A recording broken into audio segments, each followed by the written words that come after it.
Hello everyone. आज हम financial market chapter की कुछ केस स्टडीज़ करेंगे।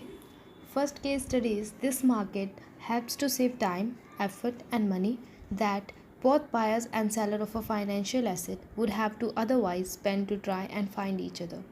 Name the market and identify the function being referred to. Also write one more function of the same market. First case study में ये पूछा गया है कि एक ऐसी मार्केट है जो बायर और सेलर को, किसके बायर और सेलर, फाइनेंशियल एसेट के बायर और सेलर का टाइम, एफर्ट और मनी सेव करते हैं। तो बताइए कि कौन सी मार्केट है और कौन से फंक्शन की बात की गई है। This is a financial market और यहाँ पर कॉस्ट सेविंग की बात की हुई है। It reduces the cost of transaction. और इसके अलावा फाइनेंशियल मार्केट का आप कोई भी एक और फंक्शन राइट कर सकते हैं। Second case study is, one of the function of SEBI is promotion of fair practices and code of conduct in securities market. State the category to which this function belongs and state any other two functions of this category.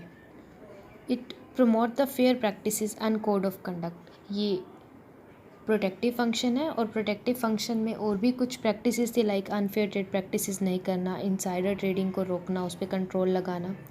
ये सब आप right करेंगे इसमें। Third case studies about, Supriya की grand mother unwell है और सुप्रिया को एक गिफ्ट पैक दी है। सुप्रिया ने जब उसे खोला तो उसमें देखा कि कुछ क्रम्बल्ड सर्टिफिकेट्स हैं। उसकी ग्रैंड मदर ने कहा कि ये सर्टिफिकेट उसकी लेट ग्रैंड मदर छोड़ कर गई है। अब तक इन शेयर्स की कोई ट्रेडिंग नहीं की गई है क्योंकि ये फ़िज़िकल फॉर्म में ही है और इनकी कोई ट्रेडिंग नहीं की गई है, नहीं की गई है। सुप्रिया ये जानना चाहती है कि वो कौन सा प्रोसेस अडॉप्ट करें so that she can deal with these certificates. First is identify and state the process. आपको बताना है कि प्रोसेस क्या है और उस प्रोसेस को एक्सप्लेन भी करना है। Second is also give two reasons to Supriya कि उसे फिजिकल फॉर्म में डील क्यों नहीं करनी चाहिए। तो वी नो कि अब ई डीलिंग होती है जिसे हम डीमैटेरियलाइजेशन यानी कि डीमैट अकाउंट की हेल्प से कर सकते हैं। डीमैट अकाउंट एक तरह का बैंक अकाउंट ही है, बस इसमें जो है सिक्योरिटीज़ को इलेक्ट्रॉनिक फॉर्म में रखा जाता है। और सेकंड में आप ये मेंशन कर देंगे कि डीमैटेरियलाइजेशन के क्या फ़ायदे हैं, कि थेफ्ट से बचा जा सकता है और फेकनेस से बचा जा सकता है और इजी ट्रांजैक्शन भी है। तो ये मेंशन करने कि क्यों उसे फिजिकल फॉर्म में डील नहीं करनी चाहिए। Next case study is about Sanjay Nehra who is the chairman of तारन बैंक। बैंक काफ़ी अच्छा प्रॉफिट अर्न कर रहा है, शेयर होल्डर्स भी हैप्पी है क्योंकि वो रेगुलर डिविडेंड अर्न कर रहे हैं और मार्केट प्राइजेस भी शेयर्स के धीरे धीरे बढ़ रहे हैं। तारन बैंक सोच रहा है कि क्यों ना वेना बैंक को ख़रीद लिया जाए और अगर ये अनाउंसमेंट कर दी तो तारन बैंक के शेयर के प्राइजेस बढ़ जाएंगे। मिस्टर मेहरा अच्छी तरीके से जानते थे क्योंकि वो खुद एक बैंक के पार्ट है तो उन्हें ये शेयर्स ख़रीदने को अलाउ नहीं किया जाता। उन्होंने अपने एक रिच फ्रेंड सुधीर को इनवाइट किया और उससे कहा कि 5 करोड़ रुपीज़ इन्वेस्ट कर दे एंड डेफिनेटली यहाँ कैपिटल गेन होगा। कैपिटल गेन का मतलब होता है कि जब शेयर्स को बेचा जाता है, जब उनके प्राइसेस हाई हो जाते हैं और जो डिफरेंस होता है उसे कैपिटल गेन कहा जाता है। जैसे कि एक्सपेक्टेड था, शेयर प्राइसेस 40% बढ़ गए और सुधीर के शेयर का प्राइस अब 7 करोड़ हो गया। इस तरीके से 2 करोड़ रुपीज़ का बेनिफिट हुआ। 1 करोड़ रुपीज़ तो संजय नेहरा ने अपने पास रखे और 1 करोड़ अपने फ्रेंड को दे दिए। जब रेगुलर इंस्पेक्शन हुआ और ब्रोकर्स देखे कौन कौन से इन्वॉल्व थे तो सेबी को पता चला कि इरेगुलरिटीज़ का वर्क हुआ है। This is not normal conduct of stock exchange. तो सेबी ने मिस्टर संजय नेहरा पर हैवी पेनल्टी पोज की। By quoting the lines from the above para, you have to identify and state any two functions that were performed by SEBI in the above case. दो function यहाँ perform किए हैं, regularity function and protective function. Regularity तो मतलब जो irregular work हो रहा था उसको कंट्रोल करने के लिए, और प्रोटेक्टिव फंक्शन इस तरीके से कंडक्ट किया कि जो ये हैवी पेनल्टी लगा दी है सेबी ने, सो दैट इन्वेस्टर्स का इंटरेस्ट सेफ रहे। So these are the functions perform by SEBI in this para. Next case study is about Unicorn Security Private Limited, which was established to deal in securities. ये as a stock broker registered है with NSE and PSE। साथ ही साथ जो ये company है वो depository participant भी है और दोनों डिपॉजिटरी इंस्टीट्यूशन में, इंडिया में 2 डिपॉजिटरी इंस्टीट्यूशन है, NSDL that is national security depository limited and CDSL that is central depository service limited.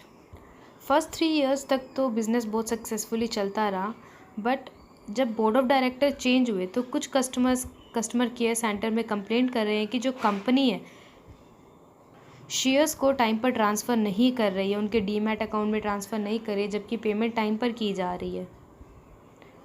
Customer care centre promise कर रहे हैं इन कस्टमर्स को कि एग्रीव्ड कस्टमर मतलब जो ये परेशान कस्टमर्स है कि आपके अकाउंट में बहुत जल्दी शेयर्स ट्रांसफ़र कर दिए जाएंगे, बट ऐसा हो नहीं रहा है, जिससे इन्वेस्टर का कॉन्फिडेंस अब हिल चुका है और वो कई बार शिकायतें कर चुके हैं। In this case study, you have to identify the step of trading procedure in the stock exchange which has not been followed by Unicorn Security Private Limited. हमने बहुत सारे स्टेजेस देखे थे ना, जैसे selection of broker, then opening demat account, order place करना।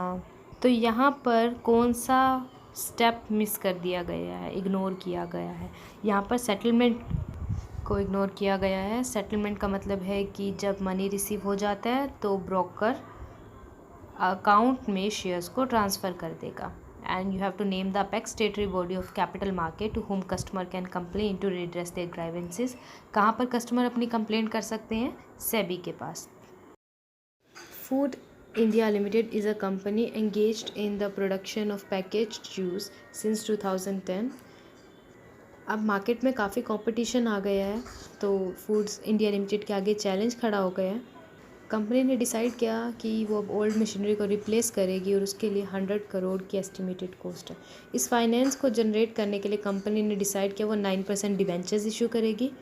Finance department ने estimate किया कि 9% डिबेंचर्स को इशू करने की जो कॉस्ट है वो 10 लाख रुपीज़ आएगी। The company wants to meet its flotation cost. So first is you have to explain the instrument that the company may issue for this purpose, and second, in which type of financial market is the instrument explained in A above traded, and also explain how safe this instrument are in the market. तो यहाँ पर company को money की requirement है, तो money market से company generate करेगी। Money market में कई सोर्सेज है like treasury bill, commercial paper, call money, certificate of deposit and commercial bill. तो ऐसे केस में कमर्शियल पेपर एक अच्छा सोर्स है, क्योंकि जो सर्टिफिकेट ऑफ डिपॉजिट है उसके लिए मिनिमम अमाउंट 25 लाख रुपीज़ चाहिए। कमर्शियल बिल्स यूजुअली जो क्रेडिट पर सेल की जाती है उसको फाइनेंस करने के लिए किया जाता है। कॉल मनी का टाइम पीरियड ही बहुत शॉर्ट होता है, और ट्रेजरी बिल्स तो इशू ही सेंट्रल गवर्नमेंट के द्वारा किए जाते हैं। सेफ्टी ऑफ इंस्ट्रूमेंट की बात की हुई है, definitely these are very secure, क्योंकि ओनली वेल रेपुटेटेड कंपनीज़ ही इनको इशू करती है। Type of market money market है, right. Next case studies of Aditya Kaushal, the managing director of DRW limited, and Rajesh Puri, the finance manager, were discussing about the avenues of investing the idle funds of the money. जो money waste पड़ा है उसको use करने का सोच रहे हैं। आदित्य कौशल वो चाहते हैं कि मनी को कैपिटल मार्केट में इन्वेस्ट किया जाए, बट राजेश पुरी जो कंजर्वेटिव हैं वो ये सोचते हैं कि मनी को मनी मार्केट में इन्वेस्ट किया जाए। तो मैनेजिंग डायरेक्टर ने राजेश को कन्विंस किया ये कहते हुए कि मार्केट अभी बॉयंट है, मतलब तेज़ी पर है, तो इसका एडवांटेज लेना चाहिए और कैपिटल मार्केट में इन्वेस्ट करना चाहिए, जिससे अच्छा रिटर्न मिल सके। अल्टीमेटली डिसाइड हुआ कि जो मनी एक्स्ट्रा फंड है उसे कैपिटल मार्केट में इन्वेस्ट किया जाएगा। So first is what kind of investment should the company buy? Sorry, instruments. कौन कौन से इंस्ट्रूमेंट को बाय कर सकते हैं? Shares, debentures, bonds, right. Second is why is the capital market expected to give a better return in a buoyant economy? State the reason. देखो, क्योंकि जब बॉयंट इकोनॉमी है, यानी कि इकोनॉमी तेज़ी पर है, काफ़ी पॉजिटिव है, तो इसका मतलब है कि मार्केट में शेयर प्राइसेस डेफिनेटली इंक्रीज़ होंगे। और क्योंकि जो ये आइडल फंड है इसे लॉन्ग रन के लिए इन्वेस्ट किया जा रहा है, लॉन्ग रन में इन्वेस्ट करने के लिए कैपिटल मार्केट ज़्यादा सूटेबल है, क्योंकि मनी मार्केट में शॉर्ट टर्म स्पेंडिंग होती है और जो डिविडेंड पे अर्निंग होती है वो भी हाई होती है। ये तो हमने पढ़ा ही था कि मनी मार्केट और कैपिटल मार्केट में क्या डिफरेंस था, कि कैपिटल मार्केट में अर्निंग ज़्यादा हाई होती है, रेट ज़्यादा हाई होते हैं as compare to money market.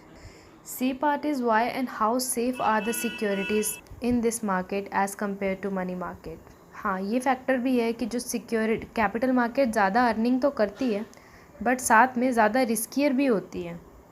Fraud के चांसेस हो सकते हैं, डिविडेंड अमाउंट कम होने के चांसेस, अगर मार्केट बाय चांस नेगेटिव चली गई तो फिर शेयर के प्राइसेस गिर जाते हैं। तो ऐसे डिसएडवांटेजेस भी रहते हैं. So that's it for today. I hope you understood today's lecture. As a homework, you have to try understanding the case study up to 10 in your book. In case of any doubt, you can contact me. Thank you.